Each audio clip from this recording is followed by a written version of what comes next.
북한의 한 정치군관이 탈북하던 신병 하나를 잡았습니다. 그를 수감소로 넘기고 펼쳐둔 일기장 속엔 충격적인 내용이 들어있었죠. 그가 알던 북한과는 전혀 반대되는 풍경, 심지어는 정확한 수치로 윗선에 보고했던 숫자들까지. 그의 인생 모든 것이 거짓이었다 해도 과언이 아니었죠. 평생 진실을 막는 일로 출세해온 그가 본 북한의 소름 돋는 진실. 그는 어떤 내용을 보았기에 평생 지킨 체제의 믿음을 저버린 걸까요? 여러분, 북한의 몰락이 멀지 않았습니다. 구독과 좋아요로 더 많은 북한의 실체를 함께 파헤쳐 주세요. 그 모든 것은 이렇게 시작되었습니다. 여러분, 제가 나고 자란 곳은 황해북도 사리원에서 그리 멀지 않은 한 농촌 마을이었습니다. 재령벌이라고 들어보셨는지 모르겠습니다. 우리나라로 치면 호남 평야 같은 곳이죠. 끝이 안 보이게 펼쳐진 논, 그 사이로 재령강 물줄기가 휘감아 도는 그야말로 곡창지대였습니다. 가을이면 벼가 누렇게 익어서 바람이 한번 불 때마다 들판 전체가 황금빛으로 출렁했습니다. 저는 지금도 눈을 감으면 그 풍경이 선합니다. 이른을 바라보는 이 나이에도 고향이라는 두 글자만 들으면 제일 먼저 떠오르는 게 바로 그 누런 들판이에요. 제 어린 시절 이야기를 좀 해드리고 싶습니다. 그 시절엔 말이죠. 새벽이면 아버지가 제일 먼저 일어나셨습니다. 지게를 지고 나무를 하러 가시는 소리에 저도 눈을 떴죠. 우리 아버지는 말수가 적은 분이셨습니다. 평생 땅만 보고 사신 분이라 손마디가 굵고 거칠었어요. 그래도 저를 학교에 보낼 때만큼은 꼭 제 머리를 한번 쓰다듬어 주셨습니다. 저녀가 사람은 배워야 한다. 그 한마디가 제 평생을 따라다녔습니다. 학교 가는 길이 또 어찌나 멀던지요. 신장로를 따라 한참을 걸어야 했는데 봄이면 길가에 진달래가 흐드러지게 피었습니다. 동무들하고 진달래꽃을 따먹으면서 입술이 새파래지도록 장난을 치면서 걸어 다녔죠. 여러분도 어릴 적에 그런 기억 하나쯤은 있으실 겁니다. 배는 늘 좀 고팠어도 그때가 제일 행복했던 것 같습니다. 우리 어머니는 정말 부지런한 분이셨습니다. 겨울이 오기 전이면 온 식구가 매달려 김장을 했습니다. 배추를 절이고 물을 썰고 고춧가루가 모자라면 이웃집과 서로 나눠 쓰고요. 그 김치 한 항아리를 땅에 묻어두면 그게 우리 식구 겨우내 양식이었습니다. 명절이면 어머니가 콩을 불려서 맷돌에 갈아 두부를 만드셨는데 그 갓 만든 두부를 김이 모락모락 나는 채로 한 입 먹으면 아이고, 그 맛을 제가 어떻게 잊겠습니까? 지금 여기 남쪽에서 아무리 좋은 두부를 사다 먹어도 그 맛이 안 납니다. 어머니 손맛이라는 게 그런 거죠. 겨울 난방도 큰일이었습니다. 연탄이 귀하던 시절이라 가을이면 산에 올라가 나무를 해다가 처마 밑에 차곡차곡 쌓아두는 게 한 해 농사만큼이나 중요한 일이었습니다. 아랫목에 식구들이 옹기종기 모여 앉아 군고구마를 까먹던 그 밤들이 돌이켜보면 참 따뜻했습니다. 가난했지만 식구가 함께 있었으니까요. 설이 다가오면 또 온 마을이 들썩였습니다. 어머니는 며칠 전부터 떡살을 담그시고 동네 아주머니들이 한 집에 모여 절구질을 하셨죠. 떡 치는 소리가 이 집 저 집에서 쿵덕쿵덕 울려 퍼지면 아이들은 그 옆에 붙어서서 갇힌 떡 한 조각 얻어먹을 생각에 입맛을 다셨습니다. 동네에 혼사라도 있는 날이면 더했습니다. 그 시절 시골 결혼이라는 게 별것 있었겠습니까? 신랑 신부가 마을 회관 앞마당에서 맞절을 하고 국수를 삶아 동네 사람들을 다 먹이는 게 전부였죠. 그래도 온 마을이 제일처럼 기뻐했습니다. 누구네 집 잔치면 우리 집 잔치였고 누구네 집 초상이면 우리 집 초상이었습니다. 그게 그 시절 우리 마을 인심이었습니다. 여러분, 어릴 적 시골 마을하고 똑 닮지 않았습니까? 이렇게 말씀드리면 여러분은 북한도 그냥 사람 사는 데였구나 하실 겁니다. 맞습니다. 그땐 그랬습니다. 적어도 제 어린 눈에는 말이죠. 저는 공부를 제법 했습니다. 아버지 말씀대로 사람은 배워야 한다는 생각으로 이를 악물고 했죠. 그러다 군에 들어가게 되었고 거기서 길이 트였습니다. 머리가 돌아가고 말귀가 밝다는 평을 받아서 정치군관의 길을 걷게 되었습니다. 정치군관이라는 게 뭐냐 하면요. 우리로 치면 부대 안에서 사상 교육을 맡는 장교라고 보시면 됩니다. 군인들한테 당의 노선을 가르치고 부대원들이 딴 마음을 품지 않도록 정신을 단속하는 자리였습니다. 쉽게 말해 사람들 머릿속을 들여다보고 관리하는 일이었어요. 이 일을 하다 보니 저는 남들이 못 보는 것들을 덜어 보게 되었습니다. 부대마다 올라오는 실태 보고서라는 게 있었습니다. 어느 부대의 식량이 얼마나 모자라고 군인들 영양 상태가 어떻고 도망친 자가 몇이고 하는 것들을 적은 문서였죠. 위에서는 늘 사기충천이라고 떠들었지만 제 책상에 올라오는 종이에는 영 딴 이야기가 적혀 있었습니다. 저는 그걸 읽고 도장을 찍고 서랍에 넣었습니다. 읽긴 읽되 믿지는 않았습니다. 아니 정확히는 믿지 않기로 했습니다.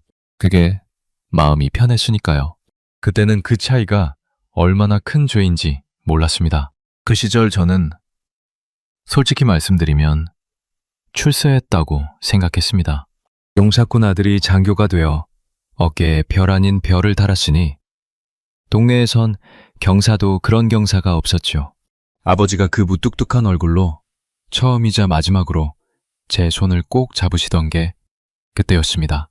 어머니는 동네 사람들 다 들으라는 듯이 우리 정혁이가 하고 자랑을 하셨고요. 저는 그 자부심으로 살았습니다. 당을 위해 충성하면 이 나라가 나를 알아준다. 그렇게 믿었습니다. 당시 저는 체제를 추호도 의심하지 않았습니다. 부대 생활은 일반 주민들보다야 나았습니다. 간부에게는 따로 배급이 나왔으니까요. 배급이라는 게 여러분 혹시 일제시대 배급이라고 들어보셨습니까? 나라에서 식량을 정해진 양만큼 나눠주는 겁니다. 쌀이며 강냉이며 직급에 따라 양이 달랐어요. 저 같은 간부는 그래도 끼니 걱정은 안 했습니다. 그런데 말이죠. 바로 그 배급이라는 데서 제 마음에 아주 작은 금이 처음 갔습니다. 모난의 행군이라고 여러분도 한 번쯤은 들어보셨을 겁니다. 나라 전체가 굶주리던 시절이었습니다. 우리나라가 IMF로 다들 허리띠를 졸라매던 그 무렵 북녘에서는 사람이 굶어 죽어 나가고 있었습니다. 비교가 안 됩니다. IMF 때 우리가 아무리 힘들었어도 길에서 사람이 굶어 쓰러지지는 않았지 않습니까? 그런데 그곳은 그랬습니다. 제가 출장차 시골 장마당에 들른 적이 있었습니다. 장마당이라고 우리로 치면 재래시장 같은 곳인데요. 나라 배급이 끊기니까 사람들이 살아보겠다고 제 손으로 물건을 사고 팔던 곳입니다. 거기서 쌀 한 줌값이 천정부지로 띄어 있는 걸 봤습니다. 장냉이 한 덜밥값이 한 달 월급을 훌쩍 넘더군요. 어떤 어머니가 부황든 얼굴로, 그러니까 못 먹어서 얼굴이 누렇게 뜨고 퉁퉁 부은 얼굴로 어린아이를 들쳐업고 강냉이죽 한 그릇을 사르고 손을 떨고 있었습니다. 그 광경을 보고 부대로 돌아온 그날 저녁, 제 앞에는 따뜻한 쌀밥이 놓여 있었습니다. 간부 배급으로 나온 밥이었죠. 저는 그 밥을 한술 뜨다가 문득 숟가락을 놓았습니다. 낮에 본 그 어머니의 떨리던 손이 자꾸 눈앞에 어른거려서요. 같은 하늘 아래 같은 나라 백성인데 누구는 쌀밥을 먹고 누구는 죽 한 그릇에 손을 떤다. 이게 대체 무슨 조화인가? 하지만 저는 고개를 저었습니다. 아니다. 이건 잠깐의 어려움일 뿐이다. 나라가 곧 다시 일으켜 세울 것이다. 그렇게 스스로를 다독였습니다. 그러고는 다시 숟가락을 들었습니다. 그 밥을 끝내 다 먹었습니다. 지금 와서 생각하면 바로 그 순간이었습니다. 제 안에서 무언가 처음으로 어긋나기 시작한 게요. 다만 그때 저는 그 어긋남을 애써 못 본 척 했을 뿐입니다. 보고도 안 보기로 한 거지요. 그게 얼마나 무서운 일인지 그때는 정말이지 몰랐습니다. 그렇게 저는 한동안 더 충성스러운 군관으로 살았습니다. 저는 그 작은 균열을 가슴 깊이 묻어두고 더 열심히 일했습니다. 어쩌면 그 불편한 마음을 떨쳐내려고 더 충성스러운 척 했는지도 모르겠습니다. 사람이 그렇습니다. 마음 한구석이 캥길수록 겉으로는 더 큰 소리를 내는 법이죠. 저는 회의 때마다 누구보다 목청을 높였고 부대원들 사상 단속도 누구보다 매섭게 했습니다. 그렇게 십수년을 보내는 동안 저는 군단 정치부에서 제법 높은 자리까지 올라갔습니다. 어깨가 으쓱했죠. 그 시절 저를 끌어주신 분이 한 분 계셨습니다. 제가 모시던 장군이었는데 그분이 저를 무던히도 아껴주셨습니다. 농사꾼 아들 출신인 저를 두고 정혁이 너는 뿌리가 단단해서 믿음이 간다고 하셨죠. 저는 그분을 친아버지처럼 따랐습니다. 명절이면 그분 댁에 인사를 갔고 그분도 저를 자식처럼 여기셨습니다. 한 번은 제 아들 돌이라고 귀한 분유를 한 통 구해다 주신 적도 있었습니다. 그 시절 분유가 어디 흔한 물건입니까? 저는 그 은혜를 평생 잊지 못한다고 생각했습니다. 그분만 믿고 가면 제 앞길은 탄탄대로라고 생각했습니다. 충성을 바치면 언젠가 보상받는다. 저는 그 믿음 하나로 살았으니까요. 그분은 입버릇처럼 말씀하셨습니다. 정혁아, 우리가 이 고생을 하는 게 다 누구 때문이냐? 위에서 알아준다. 묵묵히 일하면 나라가 다 보고 있다. 저는 그 말을 철석같이 믿었습니다. 위에서 다 보고 있다. 묵묵히 충성하면 보상받는다. 그게 제 신앙이었습니다. 그런데 말이죠, 여러분. 하루아침에 그 별이 떨어졌습니다. 어느 날 갑자기 그 장군이 끌려갔습니다. 죄목은 종파니, 횡령이니 하는 것들이었습니다. 돈팔 안 가는 게 뭐냐 하면요. 패를 지어 딴 마음을 품었다는 겁니다. 한마디로 역적으로 몰린 거죠. 평생을 당에 바친 분이었습니다. 그런데 그렇게 충성하던 분을 나라가 하루아침에 총으로 갚았습니다. 저는 그 소식을 듣고 한참을 멍하니 서 있었습니다. 도무지 믿기지가 않아서요. 그리고 그 불똥이 저에게도 튀었습니다. 연좌제라고 여러분 들어보셨습니까? 한 사람이 죄를 지으면 그 주변 사람까지 줄줄이 엮어서 벌하는 겁니다. 옛날 우리 조선시대에 역적이 나면 삼족을 멸한다고 했죠. 딱 그 짝입니다. 저는 그 장군 사람으로 찍혔습니다. 직접 무슨 비리를 저지른 것도 아니었습니다.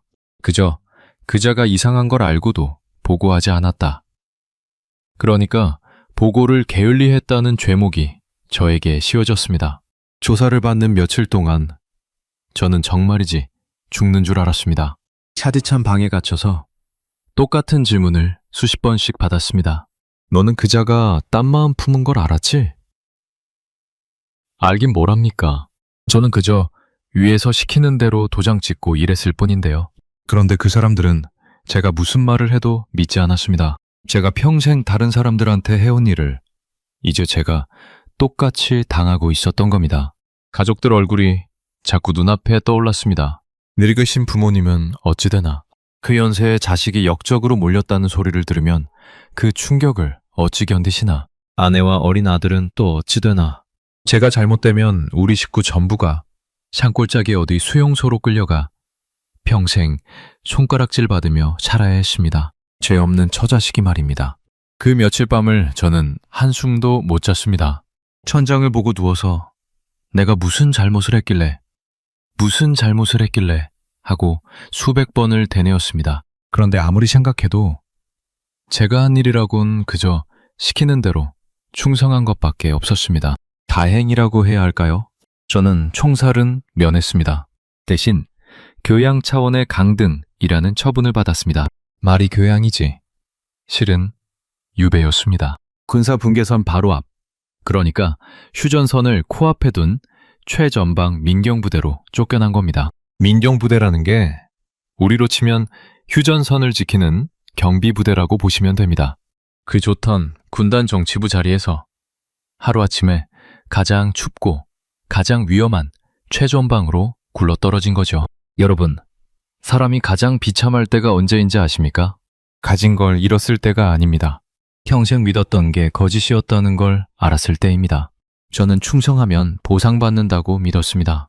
그 믿음으로 동무도 팔고 이웃도 감시하고 양심에 캥기는 일도 마다하지 않았습니다. 그런데 그 충성의 끝이 이거였습니다. 가장 충성스러운 자를 향해 겨눠진 총구. 그게 제가 받은 보상이었습니다. 그제야 저는 제가 모시던 그 장군이 끌려가시기 전 마지막으로 하셨다는 말이 떠올랐습니다. 풍문으로 전해들은 말인데요. 그분이 끌려가시면서 내가 평생 무얼 위해 살았던가 하고 한탄하셨다는 겁니다. 평생 위에서 다 보고 있다고, 충성하면 알아준다고 저에게 가르치셨던 그분이 말입니다. 그 말이 제 가슴에 못처럼 박혔습니다. 위에서 보고 있긴 보고 있었죠. 다만 알아주려고 본 게 아니라 언제든 쳐내려고 보고 있던 겁니다. 저는 그 사실을 그제야 제가 똑같이 버려주고 나서야 어렴풋이 깨닫기 시작했습니다. 최전방에 도착하던 날을 저는 잊지 못합니다. 11월이었는데 바람이 어찌나 매섭던지요. 살을 애는 듯 했습니다. 산꼭대기 초소까지 올라가는데 발밑으로는 가파른 비탈이고 눈앞으로는 철책과 지뢰밭이 끝없이 펼쳐져 있었습니다. 저 너머가 남녘 땅이라고 했습니다. 가쁜 핏줄이 사는 땅인데 그 사이에 지뢰가 깔리고 총구가 겨눠져 있었습니다. 불과 얼마 전까지 저는 따뜻한 사무실에서 차를 마시며 보고서를 읽던 사람이었습니다. 그런데 이제는 손이 곱아 펜도 제대로 못 쥐는 산꼭대기에서 살을 애는 칼바람을 맞으며 보초를 서야 했습니다. 같이 근무하는 군관들은 저를 대놓고 무시했습니다. 한때는 저보다 한참 아래였던 자들이 이제는 좌천된 저를 두고 수근거렸죠. 사람 신세라는 게 이렇게 하루아침에 뒤집힐 수 있는 거였습니다. 저는 밤마다 그 추운 막사에 누워서 따뜻하던 옛날을 생각하며 이를 갈았습니다. 유금치보. 그 난리를 겪은 우리 부모님 세대도 설마 이 분단이 이렇게 오래 갈 줄은 몰랐을 겁니다. 반세기가 넘도록 형제가 서로에게 총을 겨누고 있다뇨. 부모님 말씀으로는 전쟁통에 흩어진 일가 친척이 이남에도 덜어 있다고 했습니다. 얼굴도 모르는 그 핏줄들이 저 철책 너머 어딘가에 살고 있을지도 모르는 일이었습니다. 저는 그 철책 앞에 서서 처음으로 이 나라라는 것이 무엇인가, 이 분단이라는 것이 대체 무엇인가 하는 생각을 했습니다. 그래도 그때까지는 저는 제 탓을 했습니다. 내가 처신을 잘못했다. 줄을 잘못 섰다. 운이 나빴다. 그렇게 저를 다독였습니다. 세세가 잘못된 게 아니라 내가 모자랐던 거라고요. 사람이 평생 믿어온 걸 하루아침에 버리기가 어디 쉽습니까? 저는 그 추운 초소에서 여전히 체제를 원망하기보다 저 자신을 원망하고 있었습니다. 그런데 바로 그 부대에서 제 평생을 송두리째 뒤집어 놓을 한 사건이 저를 기다리고 있었습니다. 부임한 지 얼마 안 된 어느 날 밤이었습니다. 부대가 발칵 뒤집혔습니다. 신병 하나가 군사 분계선을 넘으려다 붙잡혔다는 겁니다. 19살, 함경도 산골 출신의 어린 군인이었습니다. 얼굴이 아직 솜털도 안 가신 그야말로 앳된 아이였습니다. 우리 아들 또래였죠. 그리고 정치군관인 제가 그 사건의 조사를 맡게 되었습니다. 저는 그때만 해도 별 생각이 없었습니다. 그저 또 철없는 놈 하나가 사고를 쳤구나. 본보기로 따끔하게 처리해야겠구나. 그 정도였습니다. 평생 해온 일이었으니까요. 이런 일은 규정대로 처리하면 그만이었습니다. 도망치려 한 자는 엄벌에 처하고 그 가족까지 책임을 묻는다. 저는 그 규정을 수십 번도 더 집행한 사람이었습니다. 손에 익은 일이었어요. 그 어린 군인의 일기장을 펼쳐들기 전까지는 저는 정말로 아무것도 몰랐습니다. 아니, 정확히 말하면 알면서도 모르는 척 해온 그 모든 것이 이제 곧 제 멱살알을 잡으려 하고 있었습니다. 그 일기장은 손바닥만한 낡은 공책이었습니다. 표지가 다 해지고 귀퉁이는 손때가 묻어 까맣게 변해 있었습니다. 신병의 군장에서 나온 물건이었죠. 저는 조사관으로서 그 안에 도주 계획이나 내통한 흔적이 있나 살피려고 무심히 첫 장을 넘겼습니다. 그저 일이었습니다. 평생 수도 없이 해온 손에 익은 일.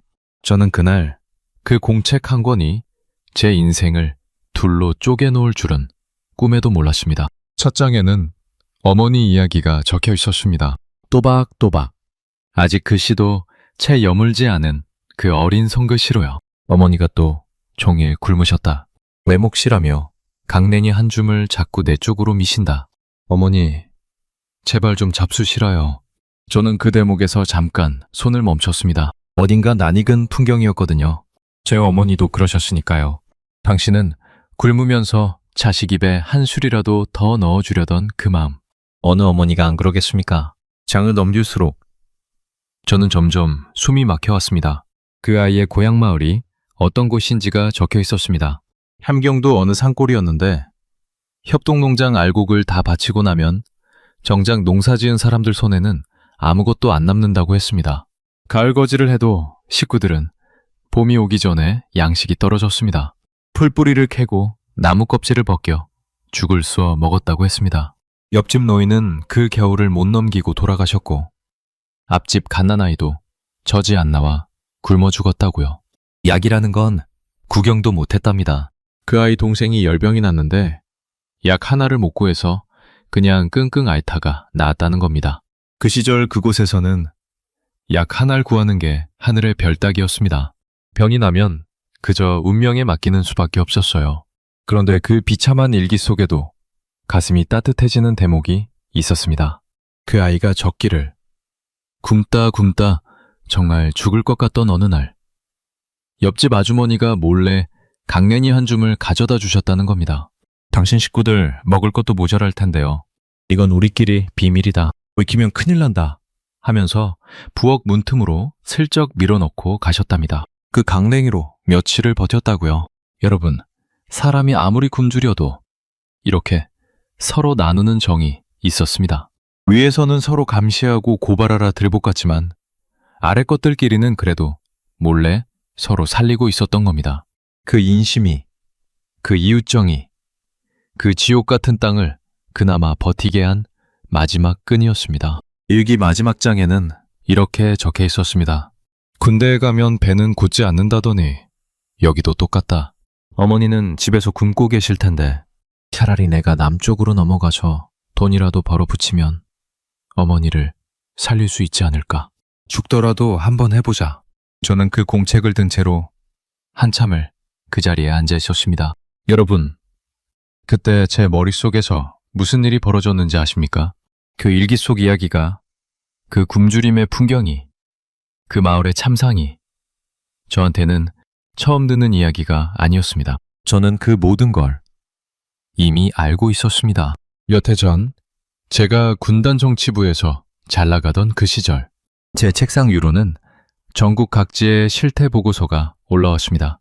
어느 도에서 식량 사정이 어떻고 아사자가 몇이 나왔고 그러니까 굶어 죽은 사람이 몇이고 영아 사망률이 어떻고 하는 숫자들이 빼곡히 적힌 문서들이었죠. 저는 그걸 읽었습니다. 분명히 읽었습니다. 그 숫자 하나하나가 다 사람 목숨이었는데 저는 그걸 그저 숫자로만 봤습니다. 읽고 도장 찍고 서랍에 넣었습니다. 그러고는 저건 일부 낙후한 지역의 일시적 현상일 뿐이라고 위에서 늘 하던 그 말을 똑같이 되뇌며 잊어버렸습니다. 그 일기장 속 아이의 고향이 바로 제가 몇 해 전 책상에서 읽고 덮어버린 그 보고서 속 숫자였습니다. 그 숫자 뒤에 굶어 죽은 옆집 노인이 있었고 젖이 안 나와 죽은 갓난아이가 있었고 약 하나를 못 구해 앓던 어린 동생이 있었던 겁니다. 저는 그걸 다 알고 있었습니다. 알면서도 모르는 척 했던 겁니다. 그 보고서를 읽던 날들이 또렷이 떠올랐습니다. 따뜻한 사무실, 김이 오르는 차 한 잔, 그리고 제 손에 들린 종이. 거기엔 아사 추정 다수라는 메마른 글자가 적혀 있었습니다. 저는 그걸 읽으며 무슨 생각을 했던가요? 안타깝다는 생각조차 안 했습니다. 그저 보고가 너무 비관적으로 올라왔군. 사기에 해로우니 표현을 좀 다듬으라 해야겠다. 그런 생각을 했습니다. 사람이 죽어나간다는 보고를 받고도 저는 그 죽음이 아니라 그 보고서의 문장을 걱정했던 겁니다. 그 죽음들을 보기 좋게 포장해서 위로 올려보내는 것. 그게 제 일이었습니다. 진실을 막는 것, 진실을 다듬어 없애는 것. 제가 평생 한 일이 바로 그거였습니다. 여러분, 사람이 정말 무서운 게 뭔지 아십니까? 몰라서 잘못하는 게 아닙니다. 알면서도 안 믿기로 하는 거예요. 눈을 뜨고 있으면서도 안 보기로 작정하는 겁니다. 그게 제일 무서운 죄입니다. 저는 그날 그 일기장 앞에서 제가 평생 그 죄를 짓고 살아왔다는 걸 깨달았습니다. 손이 떨렸습니다. 이마에 식은땀이 흘렀습니다. 그 어린 신병은 진실을 향해 목숨을 걸고 선을 넘으려 했는데 저는 평생 그 진실을 막는 일로 출세를 했던 겁니다. 그 아이와 저는 같은 군복을 입었지만 정반대의 사람이었습니다. 그리고 며칠 뒤 저는 그 신병의 어머니를 마주하게 되었습니다. 규정상 도주를 시도한 군인의 가족은 책임을 추궁받게 되어 있었습니다. 그 어머니가 부대 근처까지 불려왔습니다. 처음 그분을 봤을 때 저는 가슴이 철렁 내려앉았습니다. 위기장 속 그 어머니였습니다. 자식 입에 강맹이 한 줌이라도 더 넣어주려고 당신은 굶던 그 어머니. 못 먹어서 얼굴이 누렇게 뜨고 등이 굽고 손이 마른 나뭇가지처럼 떨리던 노파였습니다. 실제 나이는 50도 안 되었을 텐데 이른 노인처럼 폭삭 늙어 있었습니다. 그분이 저를 보고 무릎을 꿇으셨습니다. 그러고는 제 바지가랑이를 붙잡고 빌었습니다. 장교 동지, 우리 아이가 나빠서 그런 게 아니라요. 제가 이 어미가 못나서 못 먹여서 그렇습니다. 죄가 있다면 다 이 어미 죄입니다. 제발 그 아이만은 말을 채 잊지도 못하고 그저 울기만 하셨습니다. 저는 그 어머니의 떨리는 손을 내려다보았습니다. 그 손이 낮에 장마당에서 강냉이죽 한 그릇 사려고 떨던 그 어머니의 손과 겹쳐졌습니다. 제 어머니가 명절 두부를 만들어 주시던 그 손과도 겹쳐졌습니다. 다 같은 손이었습니다. 자식을 위해 평생을 바친 우리네 어머니의 손이었습니다. 그런데 제가 무엇을 했는지 아십니까? 저는 그 어머니를 일으켜 세우지 못했습니다. 규정대로 그 가족에 대한 처벌 서류에 제 손으로 도장을 찍었습니다. 그 신병은 어딘가로 끌려갔고 그 뒤로는 소식을 알 수 없었습니다. 살았는지 죽었는지 어느 수용소에 있는지 저는 끝내 알지 못합니다. 그 어머니가 그 후에 어찌 되셨는지도요. 제 손으로 그렇게 만들어 놓고 저는 알지 못합니다. 그날 밤 저는 막사에 누워 천장을 보며 생각했습니다. 6.25 그 전쟁통에도 우리 부모님 세대가 겪은 그 난리통에도 설마 자식 굶기는 어미를 잡아다 벌하지는 않았을 겁니다. 그런데 저는 그 짓을 했습니다. 그것도 규정이라는 이름으로, 충성이라는 이름으로요. 저는 평생 제가 옳은 일을 한다고 믿었습니다. 그런데 그날 제가 깨달았습니다. 저는 옳은 일을 한 게 아니었습니다. 저는 그저 굶주린 어머니의 손을 뿌리치는 도구였을 뿐이었습니다. 체제가 휘두르는 손, 그게 바로 제 손이었습니다. 그 깨달음이 얼마나 무서웠는지 모릅니다. 차라리 몰랐다면 편했을 겁니다. 그런데 한번 눈을 뜨고 나니 다시는 감을 수가 없었습니다. 그동안 제가 도장을 찍어보낸 그 수많은 사람들, 제가 감시하고 고발하고 단속했던 그 얼굴들이 밤마다 떠올랐습니다. 저는 잠을 잘 수가 없었습니다. 밥을 먹어도 그 어머니의 떨리던 손이 떠올라 목이 메었습니다. 며칠을 그렇게 알았습니다. 그러던 어느 새벽, 저는 막사 밖으로 나가 철책 너머 남녘 하늘을 바라보았습니다. 동이 트기 전이라 사방이 어두웠는데 저 멀리 남쪽 어딘가에서 희미한 불빛들이 반짝이고 있었습니다. 같은 핏줄이 사는 땅. 그러나 저에게는 죽기 전엔 갈 수 없는 땅. 저는 그 불빛을 보며 처음으로 입 밖에 내어 중얼거렸습니다. 이대로는 사람으로 살 수가 없다. 그것은 단순히 살기 힘들다는 말이 아니었습니다. 이대로 가면 나는 죽는 날까지 남의 어머니 손을 뿌리치는 도구로 살다 죽는다.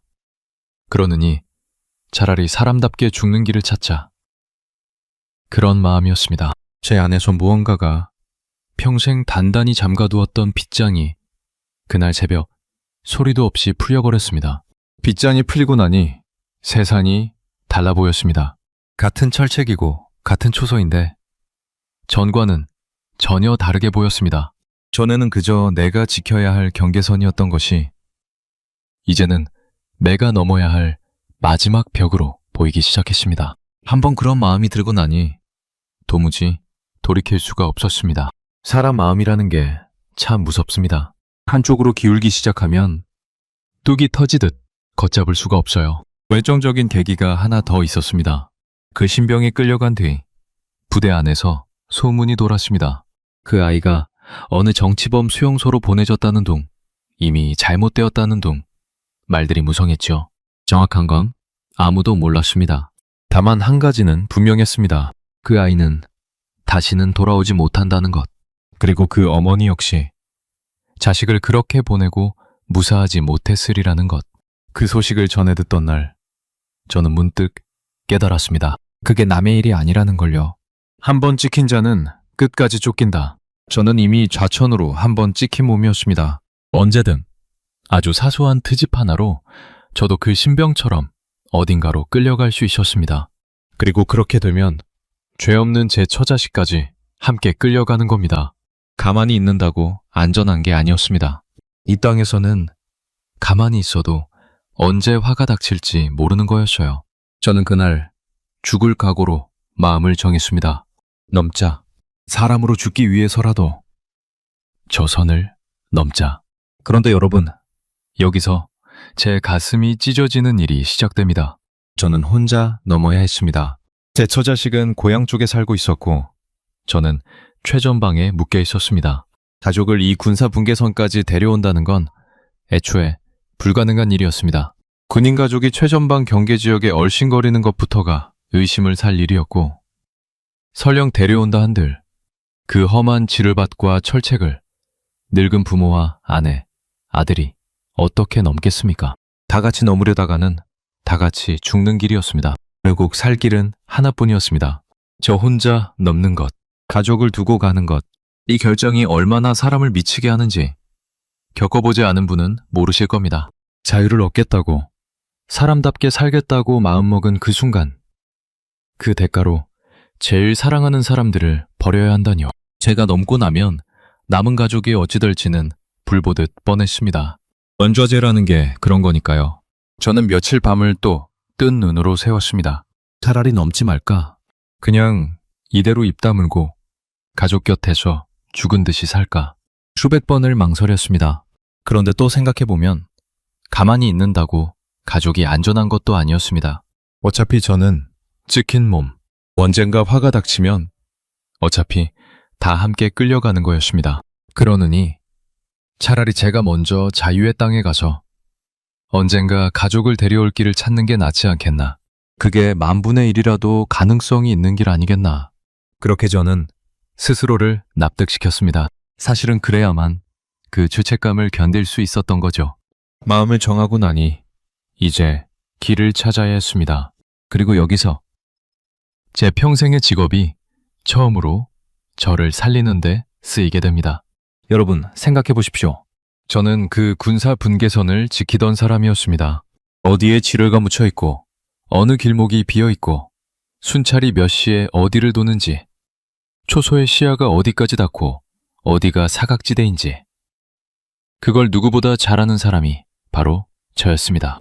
평생 그 방어선을 촘촘히 짜는 일을 해온 제가, 이제는 그 방어선의 빈틈을 찾아 빠져나가려 하고 있었던 겁니다. 막던 자가 뚫는 자가 된 거죠.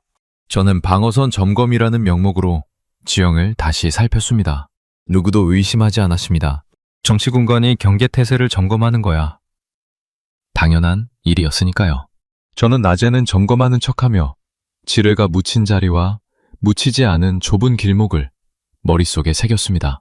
순찰조가 교대하는 시각, 그러니까 한 조가 들어가고 다음 조가 나오기까지 잠깐 비는 그 몇 분의 틈을 외웠습니다. 달이 없는 금은 무렵, 안개가 짙게 끼는 새벽이 언제인지도 가늠했습니다. 평생 쌓은 그 지식을 저는 한 톨도 남김없이 제 목숨 거는 일에 쏟아부었습니다. 매일 밤 저는 막사에 누워 그 길을 머릿속으로 수백 번씩 걸었습니다. 여기서 몇 걸음을 가면 철책 아래 배수로가 있고 거기서 몸을 낮춰 얼마를 기면 첫 번째 지뢰지대 가장자리가 나오고 그 가장자리를 따라 어느 방향으로 틀면 묻히지 않은 좁은 통로가 있고 눈을 감고도 그 길이 훤히 보일 때까지 외우고 또 외웠습니다. 한 발만 잘못 디뎌도 그 자리에서 끝이었으니까요. 실수는 단 한 번도 허용되지 않았습니다. 제 목숨도, 그리고 어쩌면 남은 가족의 운명도 그 한 걸음 한 걸음에 달려 있었습니다. 날을 정하는 것도 중요했습니다. 저는 달빛이 가장 약한 금음을 기다렸습니다. 그리고 새벽녘, 안개가 골짜기를 가득 메워 한 치 앞도 안 보이는 그 시각. 경계 근무자들도 사람인지라 동트기 직전 그 시간이 가장 졸리고 가장 방심하는 때라는 걸 저는 알고 있었습니다. 평시엔 그 군인들의 정신 상태를 관리해온 사람이 바로 저였으니까요. 그들의 빈틈을 누구보다 잘 알았습니다. 막던샤였기에 뚫는 법도 알았던 겁니다. 준비를 하는 동안에도 마음 한구석은 늘 고향에 가 있었습니다. 다행히 떠나기 얼마 전 짧은 말미를 얻어 고향에 다녀올 기회가 있었습니다. 마지막이라는 걸 저만 아는 발걸음이었죠. 늙으신 부모님은 여전히 그 자리에 계셨습니다. 어머니는 제가 좋아하던 강냉이 국수를 삶아주셨고 아버지는 여전히 말없이 담배만 피우셨습니다. 저는 그 밥상 앞에서 차마 아무 말도 할 수 없었습니다. 어머니, 저 곧 멀리 갑니다. 다시는 못 뵐지도 모릅니다. 이 말이 목구멍까지 차올랐지만 끝내 삼켰습니다. 말을 하면 부모님이 위험해지니까요. 자식이 도망친 걸 미리 알았다는 것만으로도 죄가 되는 나라였으니까요. 그래서 저는 아무것도 모르는 부모님 앞에서 그저 웃기만 했습니다. 그 웃음이 제 평생 가장 힘든 웃음이었습니다. 밥상을 물리고 저는 핑계를 대고 혼자 뒷산에 올랐습니다. 거기에 조부모님 상초가 있었습니다. 저는 그 무덤 앞에 한참을 엎드려 절을 올렸습니다.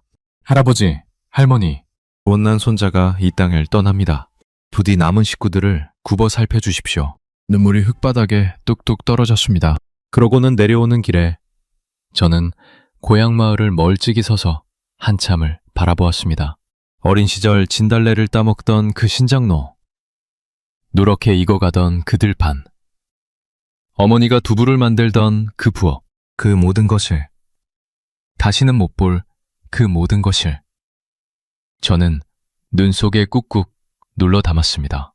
집을 나서던 날 아침, 아내가 대문 앞까지 나왔습니다.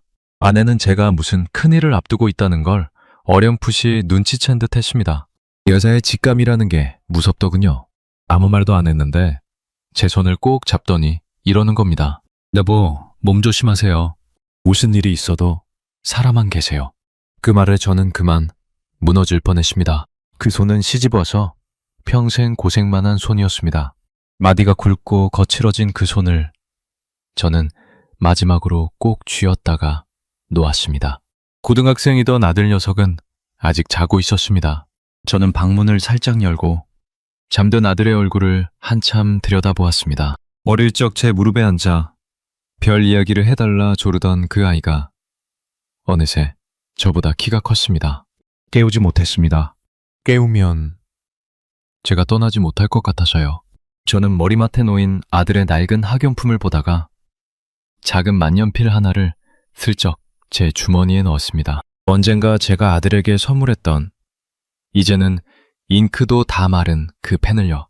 아무것도 가져갈 수 없는 길이었지만 그것 하나만은 가져가고 싶었습니다. 아들을, 가족을 늘 품고 가겠다는 저 혼자만의 약속 같은 거였죠. 저는 그저 마음속으로만 빌었습니다. 아들아, 아버지를 용서해다오. 아버지가 반드시 길을 찾으마. 그렇게 저는 부대로 돌아왔습니다. 가족의 얼굴을, 고향의 풍경을, 그리고 주머니 속 그 작은 펜을 가슴에 무덤처럼 묶고서요. 이제 남은 것은 목숨을 건 그 마지막 밤뿐이었습니다. 두려웠습니다. 솔직히 죽을 만큼 두려웠습니다. 그러나 그 두려움보다 더 큰 것이 제 안에 있었습니다. 사람으로 살고 싶다는 그 한 가지 간절함이었습니다. 드디어 그날이 왔습니다. 금음이었습니다. 하늘에 달도 별도 없었습니다. 밤이 깊어지자 골짜기마다 안개가 차오르기 시작했습니다. 제가 그토록 기다리던 바로 그 밤이었습니다. 저는 막사에 누워 눈을 감고 있었지만 한숨도 자지 않았습니다. 심장이 어찌나 뛰던지 그 소리가 옆 사람에게 들릴까봐 겁이 날 지경이었습니다. 새벽 2시, 저는 조용히 몸을 일으켰습니다. 점검을 나간다는 핑계는 이미 준비해두었습니다. 정치군관이 새벽에 경계태세를 불시 점검하는 거야. 종종 있는 일이었으니까요. 저는 평소처럼 태연하게 막사를 나섰습니다. 손전등을 들고 아무렇지 않은 척 초소 쪽으로 걸었습니다. 그러나 제 속은 타들어가고 있었습니다. 한 발 한 발이 천근 같았습니다. 초소 앞을 지나는데 보초를 서던 어린 병사가 저를 보고 경례를 했습니다. 졸린 눈을 비비던 그 아이였습니다. 충성, 점검 나오셨습니까? 저는 가슴이 철렁했지만 애써 태연하게 고개를 끄덕였습니다. 수고한다. 오늘은 위쪽 철책까지 좀 둘러봐야겠다. 그러고는 그 아이의 어깨를 한번 두드려 주었습니다. 그 순간 저는 그 아이가 측은했습니다. 이 아이도 누군가의 귀한 자식일 텐데 내가 이렇게 사라지고 나면 이 아이가 문책을 당하지는 않을까. 미안하다 얘야. 나는 속으로만 그렇게 중얼거리며 그 아이를 지나쳤습니다. 조소를 지나 경계 철책 쪽으로 다가갔습니다. 순찰조가 막 교대를 마치고 들어간 직후였습니다. 다음 조가 나오기까지 제게 주어진 시간은 길어야 몇 분. 그 몇 분 안에 저는 사라져야 했습니다. 철책 아래 배수로. 제가 낮에 봐둔 그 자리였습니다. 저는 손전등을 끄고 몸을 최대한 낮췄습니다. 그러고는 그 좁은 배수로 안으로 기어 들어갔습니다. 차가운 흙냄새와 고인물 냄새가 코를 찔렀습니다. 군복이 진흙으로 범벅이 되었습니다. 상관없었습니다. 저는 그저 앞으로 기었습니다. 배수로를 빠져나오니 눈앞에 그것이 있었습니다. 지뢰밭. 여러분, 그 순간의 두려움을 제가 어떻게 다 말로 표현하겠습니까? 한 발입니다. 단 한 발만 잘못 디디면 그 자리에서 끝나는 겁니다. 시신도 못 찾는 거죠. 그런데 사방은 칠흑같이 어둡고 안개까지 자욱해서 한 치 앞도 보이지 않았습니다. 하지만 저에게는 지도가 있었습니다. 머릿속에요. 저는 눈을 감았습니다. 차라리 눈을 감는 게 나았습니다. 어차피 안 보이는 어둠. 눈을 감고 머릿속 그 길을 떠올렸습니다. 배수로 끝에서 오른쪽으로 3걸음. 거기서 큰 바위를 더듬어 찾고 그 바위를 끼고 왼쪽으로 좁게 난 길. 그 길로만 디뎌야 한다. 한 뼘이라도 벗어나면 죽는다. 저는 손으로 땅을 더듬었습니다. 발이 아니라 손으로요. 흙을 만지고 풀뿌리를 만지고 돌멩이를 만지면서 안전한 자리를 확인하고 나서야 발을 옮겼습니다. 한 걸음, 멈춤, 또 한 걸음, 멈춤. 땀이 비 오듯 흘렀습니다. 한겨울 새벽인데도요. 등줄기를 타고 식은땀이 흘러내렸습니다. 무릎이 후들거렸습니다. 솔직히 말씀드리면 저는 더 이상 젊은 몸이 아니었습니다. 40이 훌쩍 넘은 몸으로 진흙바닥을 기고 또 기었습니다. 숨이 턱까지 찼습니다. 심장이 입 밖으로 튀어나올 것 같았습니다. 그래도 멈출 수 없었습니다. 멈추는 건 죽음이었으니까요. 그렇게 얼마를 갔을까요? 그때였습니다. 휙 하는 소리와 함께 하늘이 대낮처럼 환해졌습니다. 조명탄이었습니다. 순간 제 온몸이 얼어붙었습니다. 누가 저를 발견한 건가? 발각된 건가? 저 환한 빛 속에서 제 모습이 다 드러난 건 아닌가? 머릿속이 새하얗게 비었습니다. 저는 그 자리에 그대로 납작 엎드렸습니다. 진흙에 얼굴을 쳐박고 숨도 쉬지 않았습니다. 심장이 멎는 줄 알았습니다. 그 환한 빛 속에서 저는 기도했습니다. 평생 신이라는 걸 믿어본 적 없는 사람이었습니다. 우리한테는 신이 따로 있었으니까요. 그런데 그 순간 저는 저도 모르게 빌고 있었습니다. 하늘에 계신 조상님, 할아버지, 할머니, 못난 손자를 굽어 살펴주십시오. 살려만 주십시오. 한 번만, 딱 한 번만요. 조명탄이 천천히 떨어지며 빛이 사그라들었습니다. 다시 어둠. 아무 일도 일어나지 않았습니다. 정기적으로 쏘아 올리는 조명탄이었던 모양입니다. 저를 발견한 게 아니었습니다. 저는 진흙 속에서 한참을 더 엎드려 있다가 다시 떨리는 손으로 땅을 더듬기 시작했습니다. 그런데 조금 더 가다가 이번엔 다른 소리가 들렸습니다. 저벅, 저벅, 발자국 소리였습니다. 저 멀리 어둠 속에서 순찰조가 돌고 있었습니다. 드런드런 낮은 말소리도 섞여 들렸습니다. 저는 다시 그 자리에 얼어붙었습니다. 숨을 멈추고 진흙에 몸을 최대한 붙였습니다. 발자국 소리가 점점 가까워졌습니다. 저벅, 저벅. 제 심장 소리가 그 발자국 소리보다 더 크게 들리는 것 같았습니다. 들키면 끝이다. 들키면 그 자리에서 사살이다. 손가락 하나 까딱할 수 없었습니다. 다행히 발자국 소리는 제가 엎드린 곳에서 얼마쯤 떨어진 곳을 지나 멀어져 갔습니다.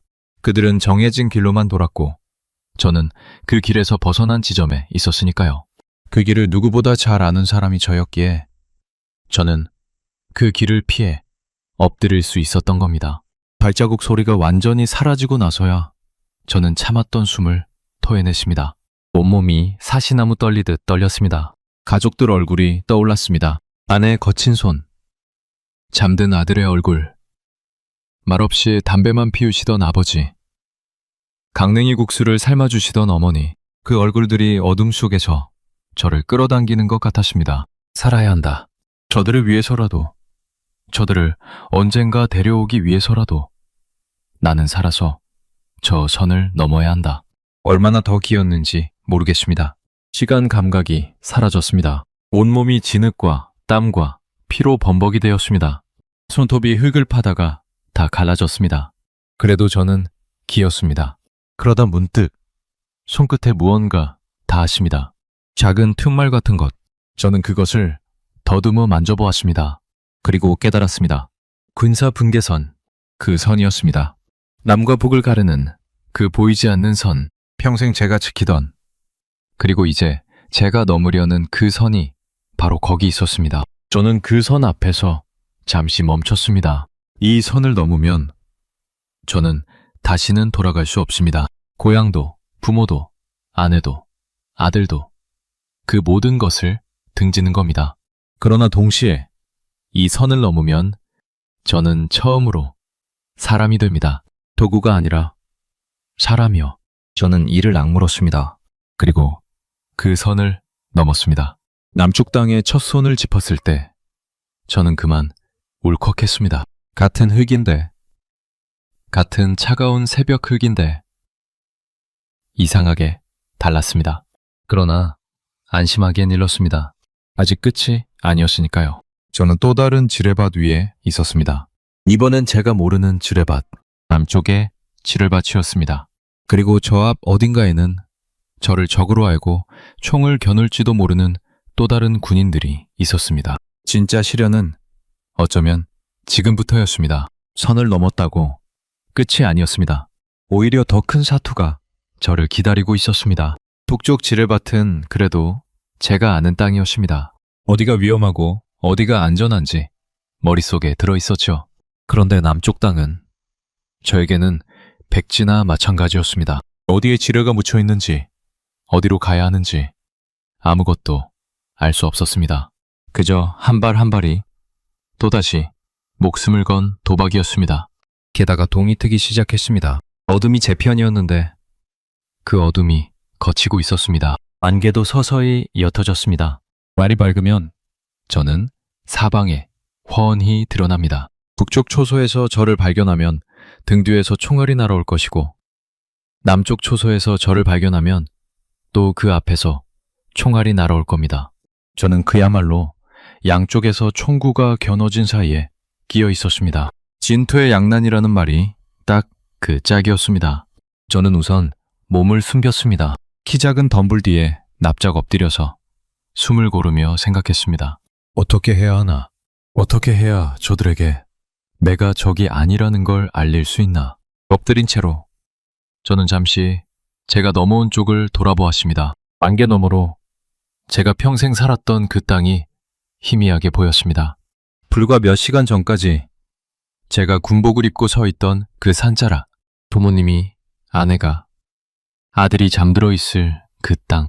이제 저 땅과 저 사이에는 사람의 힘으로는 다시 못 넘을 선이 그어졌습니다. 가심이 미어졌지만 눈물을 흘릴 겨를도 없었습니다. 살아남는 게 먼저였으니까요. 여러분, 생각해 보십시오. 저는 인민군 군복을 입고 있었습니다. 진흙투성이가 되긴 했어도 누가 봐도 북쪽 군인이었습니다. 남쪽 군인들 눈에 제가 어떻게 보이겠습니까? 무장한 저, 어쩌면 무슨 도발을 하러 넘어온 군인으로 보일 게 뻔했습니다. 잘못하면 말 한마디 못 붙여보고 그 자리에서 사살될 수도 있었습니다. 실제로 그렇게 안타깝게 목숨을 잃은 사람들 이야기를 저는 군에 있을 때 익히 들어 알고 있었습니다. 넘어오다 지뢰를 밟은 사람, 5인 사격에 쓰러진 사람, 그 모든 위험을 다 알면서도 저는 그 길밖에 없었습니다. 날이 점점 밝아왔습니다. 저 멀리 능선 위로 남쪽 초소가 어렴풋이 보이기 시작했습니다. 그쪽으로 가야 했습니다. 다른 길은 없었습니다. 저는 결심했습니다. 두 손을 들고 천천히 저기가 없다는 걸 온몸으로 보이면서 다가가자. 그러다 총에 맞으면 그건 그것대로 내 운명이다. 어차피 여기서 죽으나 저기서 죽으나 마찬가지 아닌가. 저는 덤불 뒤에서 천천히 몸을 일으켰습니다.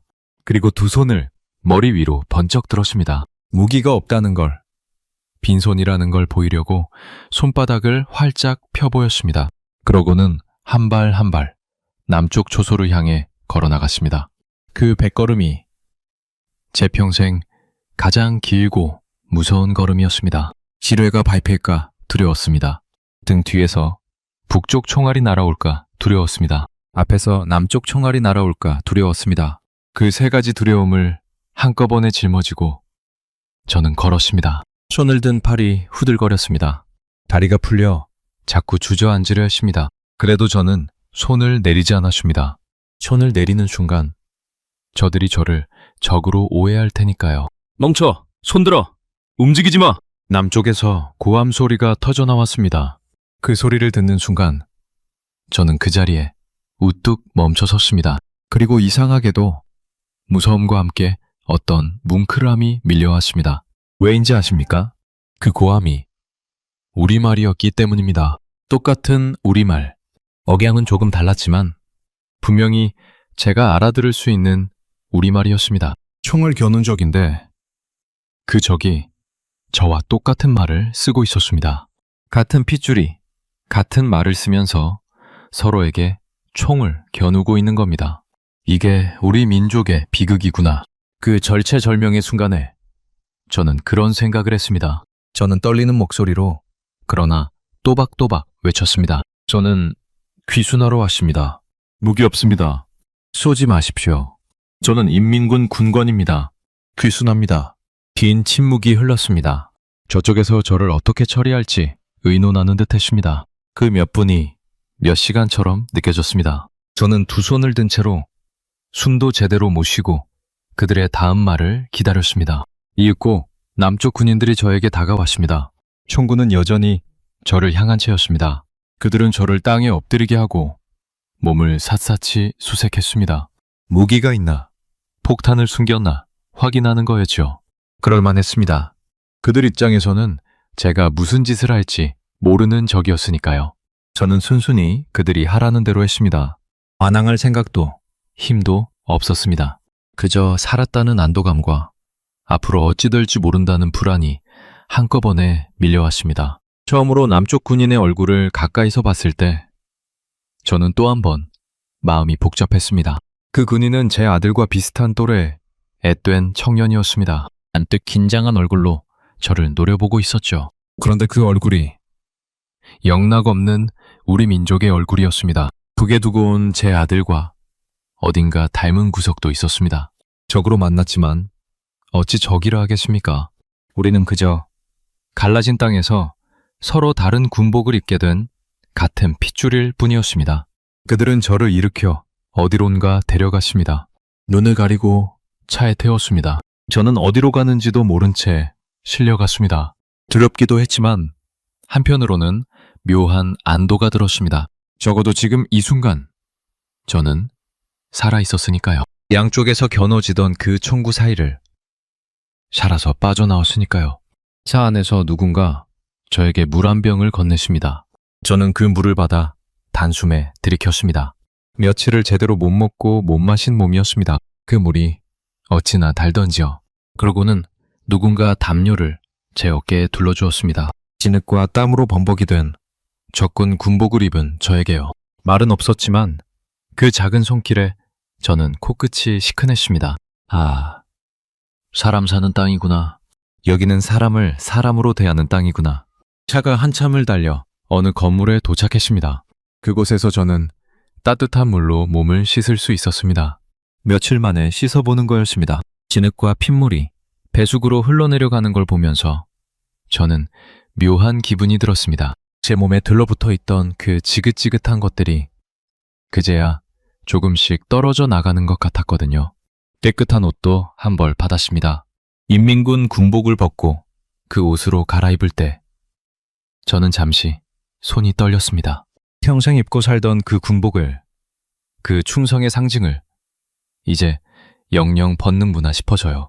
시원섭섭하다는 말로는 다 못할 감정이었습니다. 그날 저녁 처음으로 따뜻한 밥 한 그릇을 받았습니다. 흰쌀밥에 국, 그리고 몇 가지 반찬. 별거 아닌 밥상이었는데 저는 그 밥을 먹다가 그만 목이 메었습니다. 북에서는 간부였던 저조차 마음 편히 먹지 못했던 쌀밥을 여기서는 간 넘어온 정체 모를 사람에게도 이렇게 차려주는구나. 문득 그 신병의 어머니가 떠올랐습니다. 전냉이죽 한 그릇에 손을 떨던 그 어머니. 만약 그 어머니가 이 밥상을 받았더라면, 만약 그 어린 신병이 이 땅에 무사히 닿았더라면, 생각이 거기까지 미치자 저는 숟가락을 들지 못하고 한참을 울었습니다. 살아남았다는 안도와 두고 온 이들에 대한 미안함이 한꺼번에 쏟아져 나왔습니다. 그러나 그 안도는 오래가지 못했습니다. 저는 곧 알게 되었습니다. 제가 넘어온 것은 자유의 땅이 맞지만 그 자유의 땅에 받아들여지기 위해서는 또 한 번의 길고 혹독한 관문을 통과해야 한다는 것을요. 더구나 저는 보통 탈북자가 아니었습니다. 인민군 정치군관 출신, 그것도 군사 기밀을 다루던 자. 저들이 저를 그냥 곱게 받아줄 리 없었습니다. 진흙은 씻어냈지만 의심은 씻어낼 수 없었습니다. 그 의심과의 싸움이 이제 막 시작되려 하고 있었습니다. 자유의 땅에 발을 디뎠으니 이제 다 끝났다고 생각하시겠죠. 그런데 여러분, 진짜 시련은 거기서부터였습니다. 적어도 제게는요. 저는 며칠 뒤 정부의 합동신문이라는 걸 받게 되었습니다. 합동신문이라는 게 뭐냐 하면요. 북에서 넘어온 사람이 정말 살려고 넘어온 사람인지 아니면 무슨 다른 속셈을 품고 위장해서 넘어온 사람인지를 가려내는 조사입니다. 넘어온 사람이라면 누구나 거치는 과정이라고 했습니다. 저는 처음엔 그러려니 했습니다. 몇 마디 묻고 끝나겠거니 했죠. 그런데 그게 아니었습니다. 제 경우는 보통보다 훨씬 길고 까다로웠습니다. 이유는 뻔했습니다. 저는 보통 탈북자가 아니었으니까요. 인민군 정치군관 출신. 그것도 한때 군단 정치부에서 내부 기밀을 다루던 사람. 게다가 군사 분계선을 직접 넘어온 군사 지식이 빠삭한 자. 조사하는 분들 입장에서 보면 제가 얼마나 의심스러웠겠습니까? 저런 자가 왜 넘어왔을까? 혹시 무슨 임무를 띠고 위장 귀순한 건 아닐까? 그렇게 의심하는 게 어쩌면 당연한 일이었습니다. 조사는 매일같이 이어졌습니다. 같은 질문을 묻고 또 물었습니다. 제 어린 시절부터 군에 들어간 경위, 정치군관이 된 과정, 좌천된 이유, 그리고 어떻게 그 군사분계선을 넘었는지까지 토시 하나 안 빠뜨리고 캐물었습니다. 어제 한 대답과 오늘 한 대답이 조금이라도 어긋나면 그 부분을 집요하게 파고들었습니다. 이 부분이 왜 다릅니까? 거짓말하는 거 아닙니까? 저는 진땀을 뺐습니다. 한 번은 이런 일도 있었습니다. 제가 좌천된 경위를 설명하는데 그분들이 좀처럼 믿지 않았습니다. 정치군관식이나 되는 사람이 그깟 일로 최전방까지 쫓겨났다는 게 말이 됩니까? 그러는 겁니다. 저는 답답해서 미칠 지경이었습니다. 그 나라가 어떤 나라인지, 한 번 찍히면 어떻게 되는지, 연좌제가 어떤 것인지를 아무리 설명해도 이곳 사람들로서는 쉽게 와닿지 않는 모양이었습니다. 하기야 그렇겠죠. 사람이 죄도 없이 줄 하나 잘못 섰다고 인생이 통째로 무너지는 세상을 여기 분들이 어찌 상상이나 하겠습니까? 그 간극이 바로 남과 북이 갈라져 살아온 70년 세월의 간극이었습니다. 여러분, 그 기분이 참 묘했습니다. 왜냐고요? 그건 제가 평생 남들한테 해오던 일이었거든요. 저는 정치 군관으로서 수도 없이 다른 사람을 신문했습니다. 같은 질문을 반복하고 말이 어긋나는 데를 파고들고 자백을 받아내고, 그런데 이제 제가 그 의자에 앉아 있는 겁니다. 입장이 완전히 뒤바뀐 거죠. 제가 평생 남에게 했던 그대로 제가 당하고 있었습니다. 죄를 지으면 언젠가 그 죄가 자기에게 돌아온다더니 그 말이 딱 맞았습니다. 저는 그 의심의 방에 앉아서 제가 의심했던 그 수많은 얼굴들을 다시 떠올렸습니다. 그들도 이렇게 억울하고 답답했겠구나. 비로소 알겠더군요. 다만 다른 게 있다면 여기서는 저를 때리지 않았고 저를 굶기지 않았고 끝내에 저를 사람으로 대해주었다는 것이었습니다. 그 차이가 제가 목숨 걸고 넘어온 이유의 전부였습니다. 가장 견디기 힘들었던 건 조사 자체가 아니었습니다. 두고 온 가족 생각이었습니다. 제가 넘어왔다는 사실이 북에 알려지면 제 가족이 어찌 될지는 불보듯 뻔했습니다. 늙으신 부모님, 아내, 그리고 아들, 죄 없는 그들이 저 때문에 끌려가 고초를 겪을 게 분명했습니다. 그 생각만 하면 저는 잠을 잘 수가 없었습니다. 밥이 목구멍으로 넘어가지 않았습니다. 차라리 내가 넘어오지 말걸.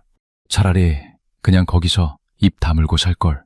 자유를 얻은 대가가 가족의 고통이라면 이 자유가 다 무슨 소용인가. 저는 매일 밤 그 죄책감에 시달렸습니다. 조사실에서 저는 몇 번이나 그 마음을 털어놓았습니다. 제발 우리 가족이 무사할 방법이 없겠습니까? 제가 잘못했습니다. 제 가족만은. 그러면 조사하시던 분이 한참을 말없이 저를 바라보았습니다. 그분도 사람인지라 제 마음을 모르지 않으셨을 겁니다. 다만 그분이 어찌해 줄 수 있는 일이 아니었죠. 저는 그 막막함에 가슴을 쳤습니다. 그렇게 힘든 나날 중에도 잊지 못할 따뜻한 순간들이 있었습니다. 조사하시던 분들 중에 저를 그저 의심스러운 대상으로만 대하지 않은 분이 계셨습니다. 하루는 조사가 끝나고 나서 그분이 저에게 따뜻한 차 한 잔을 내주셨습니다. 그러고는 이렇게 말씀하셨습니다. 선생님, 많이 힘드시죠? 우리도 의심해서 이러는 게 아닙니다. 절차가 그러니 어쩔 수 없는 겁니다. 조금만 견디십시오. 다 잘 될 겁니다. 그 말 한마디에 저는 왈칵 눈물이 났습니다. 선생님이라뇨.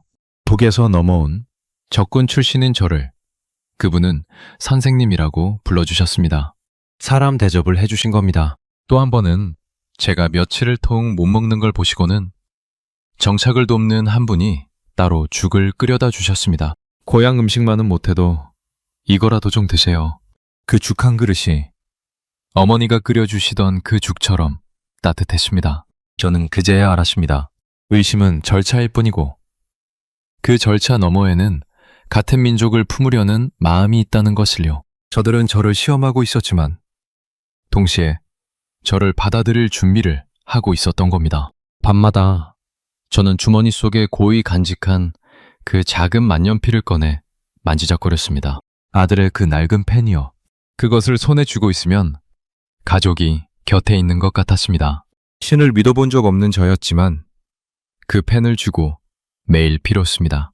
부디 내 가족을 지켜주소서. 그리고 언젠가 이 펜을 다시 아들 손에 쥐어줄 날이 오게 해주소서.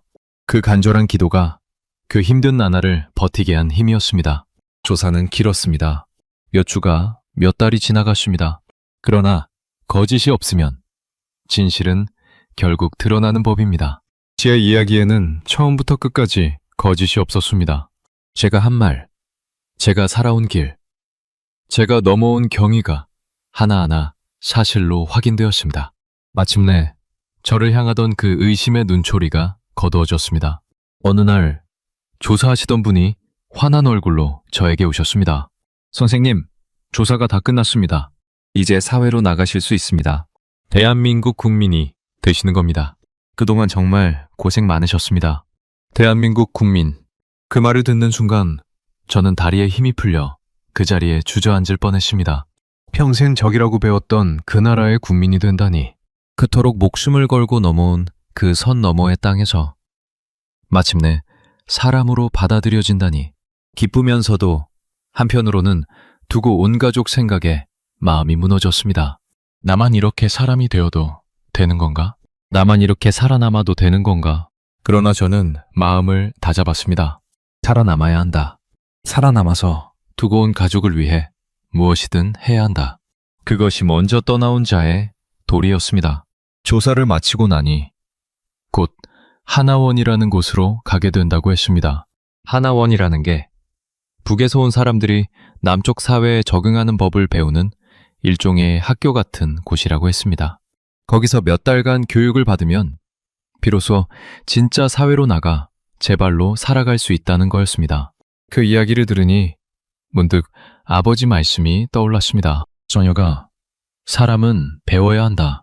평생 그 말을 쫓아 살았는데 이 나이에 또다시 새로 배우는 학생이 되는구나 싶었습니다. 신을 바라보는 나이에 글자도 돈 쓰는 법도 전화기 쓰는 법도 처음부터 다시 배워야 했으니까요. 부끄럽게는커녕 저는 오히려 설렜습니다. 그 배움이 제가 사람으로 다시 태어나는 과정이라는 걸 알았으니까요. 그렇게 저는 그 길고 길었던 의심의 방을 나섰습니다. 이제 진짜 자유가, 진짜 새로운 삶이 제 앞에 펼쳐지려 하고 있었습니다.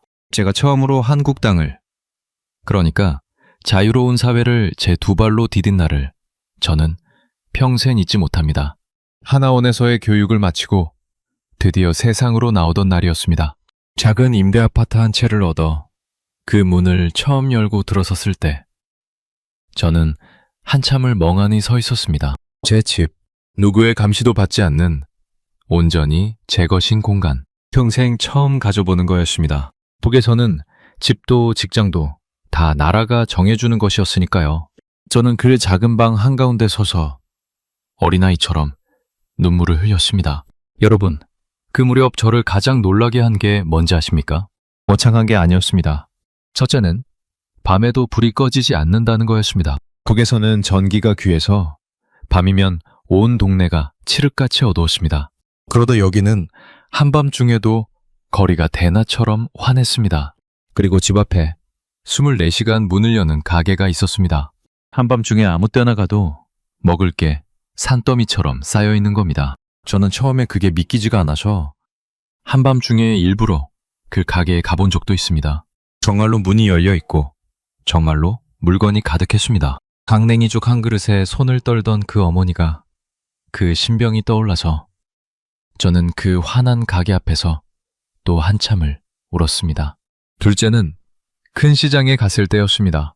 우리로 치면 장마당인데 그 규모가 어마어마했습니다. 쌀이며 고기며 과일이며 없는 게 없었습니다. 그 많은 물건이 그냥 쌓여서 손님을 기다리고 있었습니다. 저는 그 앞에서 또 한 번 무너졌습니다. 같은 민족인데 저 선 하나를 사이에 두고 한쪽에서는 사람이 굶어 죽고 한쪽에서는 음식이 남아돈다니 이게 대체 무슨 조화인가? 저는 그 풍요로움이 기쁘면서도 가슴이 미어졌습니다. 셋째는 무엇이든 찾아볼 수 있다는 거였습니다. 이게 저에게는 가장 충격이었습니다. 저는 떨리는 손으로 인터넷이라는 걸로 북한 소식을 찾아봤습니다. 제가 평생 살았던 그 나라의 진짜 모습이 그곳에 다 있었습니다. 제가 평생 막으려 했던 그 진실들이여. 굶주림의 실상, 수용소의 실태, 지도부의 거짓말. 제가 정치군관으로서 부대원들이 못 보게 차단하고 소각하던 그 모든 진실이 여기서는 누구나 손가락 하나로 들여다볼 수 있었습니다. 여러분, 이게 제 인생의 가장 큰 역설이었습니다. 저는 평생 진실을 막는 사람이었습니다. 보고서를 다듬어 죽음을 숨기고 전단을 걷어 소각하고 사람들 머릿속을 단속하던 사람. 그런데 이제 저는 그 진실이 강물처럼 흐르는 땅에서 그 진실을 마음껏 들이마시며 살게 된 겁니다. 진실을 막던 자가 진실 속에 사는 사람이 되었습니다. 저는 그 사실이 너무도 부끄럽고 또 너무도 고마웠습니다. 자유라는 게 별게 아니었습니다. 먹고 싶을 때 먹고 가고 싶은 곳에 가고 하고 싶은 말을 하는 것. 누가 내 말을 엿듣지 않을까 떨지 않아도 되는 것. 밤에 누가 문을 두드릴까봐 무서워하지 않아도 되는 것. 그 평범한 것들이 바로 자유였습니다. 저는 그 평범한 자유의 소중함을, 그것을 평생 빼앗기고 살아본 사람만이 아는 그 소중함을 날마다 절절히 느꼈습니다. 그러나 이 자유 속에서도 제 마음 한구석은 늘 시리고 아팠습니다. 두고 온 가족 때문이었습니다. 늙으신 부모님은 살아계신지, 아내는, 아들은 무사한지, 제가 넘어온 뒤로 그들이 어떤 고초를 겪었을지 저는 차마 상상조차 할 수 없었습니다. 명절이 되면 그 그리움이 사무쳤습니다. 어머니가 만들어주시던 그 김이 모락모락 나던 두부, 강냉이 국수. 아무리 좋은 걸 사다 먹어도 그 맛이 안 났습니다. 어머니 손맛이라는 게, 그리움이라는 게 그런 거였습니다. 남쪽 생활에 적응하는 것도 쉽지만은 않았습니다. 말투가 달라서 사람들이 제 말을 잘 못 알아듣곤 했습니다. 제가 무심코 북에서 쓰던 말을 쓰면 사람들이 고개를 갸웃했죠. 음식 맛도 달랐습니다. 같은 김치인데도 맛이 달랐고, 같은 된장인데도 향이 달랐습니다. 70년을 갈라져 살았으니 말도 음식도 그렇게 달라진 거였습니다. 그래도 어떻습니까? 그 다름 속에서도 우리는 결국 같은 김치를 먹고 같은 된장을 먹는 같은 민족이었습니다. 저는 그 다름을 느낄 때마다 오히려 우리가 얼마나 오래 떨어져 있었는지, 그래서 얼마나 빨리 다시 만나야 하는지를 절감했습니다. 낯선 기계들 앞에서는 또 얼마나 쩔쩔맸는지요. 버스를 타려는데 요금을 어떻게 내는지 몰라 한참을 헤맸고, 작은 손전화기 하나로 안 되는 게 없다는데 저는 그 조그만 글자판도 제대로 못 눌렀습니다. 은행이라는 데서 기계에 카드를 넣고 돈을 찾는 것도 저에게는 신기하고 또 어려운 일이었습니다. 쉰을 바라보는 나이에 그런 걸 하나하나 배우자니 솔직히 서럽기도 했습니다. 한때는 부대 하나를 호령하던 사람이 여기서는 버스 요금 하나에 쩔쩔매는 신세였으니까요. 그런데 신기한 건 그렇게 헤맬 때마다 누군가 다가와 도와주었다는 겁니다. 젊은 학생이 제 손전화기를 받아 척척 만져주기도 하고, 가게 주인이 거스름돈을 일일이 세어 보여주기도 했습니다. 그 작은 친절들이 낯선 땅에서 저를 다시 일으켜 세웠습니다. 일자리도 구했습니다. 어창한 일은 아니었습니다. 한 건물의 경비 일이었죠. 한때는 그 삼엄한 군사 분계선을 지키던 군관이 이제는 평범한 건물 하나를 지키는 경비원이 된 겁니다. 그런데 저는 그 일이 부끄럽지 않았습니다. 오히려 좋았습니다.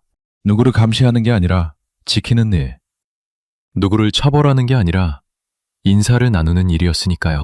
아침마다 출근하는 사람들과 안녕하세요 인사를 주고받는 그 평범한 순간이 저에게는 그렇게 귀할 수가 없었습니다. 사람이 사람을 의심하지 않고 그저 웃으며 인사하는 것, 그게 제가 평생 누려보지 못한 것이었으니까요. 이 땅에서 저는 저와 같은 처지의 사람들도 더러 만났습니다. 먼저 넘어온 탈북민들이죠. 우리는 만나면 따로 긴 말이 필요 없었습니다. 서로의 눈만 봐도 알았으니까요. 누구는 두만강을 건너다 식구를 잃었고, 누구는 중국에서 몇 년을 숨어 살다 왔고, 저처럼 군사분계선을 직접 넘은 사람도 있었습니다. 길은 저마다 달랐지만 두고 온 가족을 향한 그리움과는 똑같았습니다.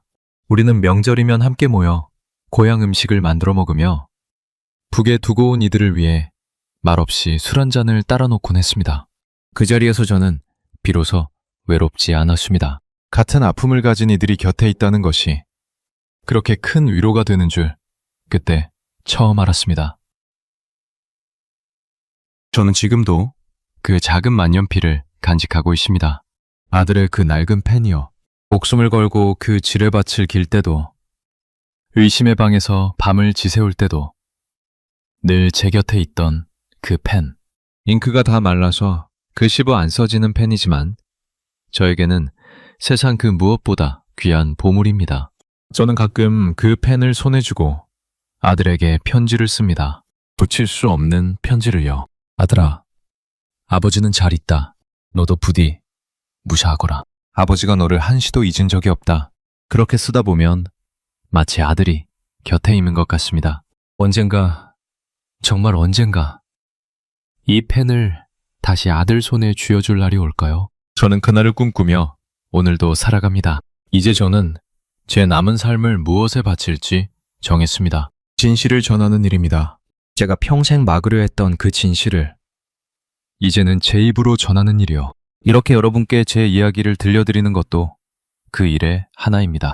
저 같은 사람의 이야기가 저 선 너머에서 지금 이 순간에도 굶주리고 떨고 있을 수많은 사람들을 세상에 알리는 작은 외침이 되기를 바라는 마음에서요.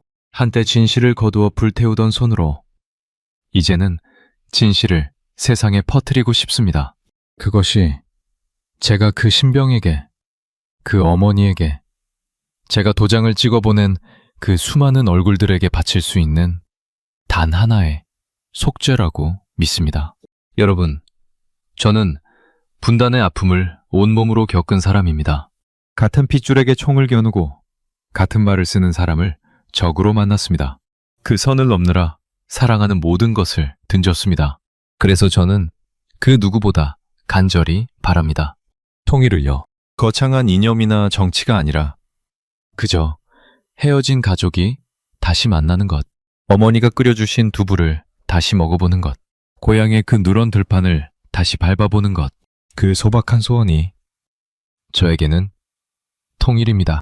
우리 세대, 그날이 왔으면 좋겠습니다. 살아생전에 고향 땅을 다시 밟고 부모님 산소에 술 한잔 올리고 아들의 손을 다시 잡아보는 것, 그 펜을 아들에게 돌려주는 것, 그것이 이 늙은 탈북자의 마지막 소원입니다. 긴 이야기를 여기까지 들어주셔서 고맙습니다. 부디 여러분께서도 지금 누리고 계신 그 평범한 자유가 얼마나 귀한 것인지 한 번쯤 생각해 주셨으면 합니다.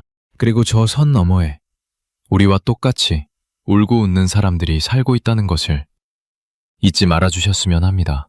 그들도 누군가의 아들이고 딸이며 누군가의 어머니이고 아버지입니다. 우리와 조금도 다르지 않은 같은 핏줄입니다. 그것이 죽음의 선을 넘어 살아남은 한 사람이 여러분께 드리고 싶은 마지막 이야기입니다.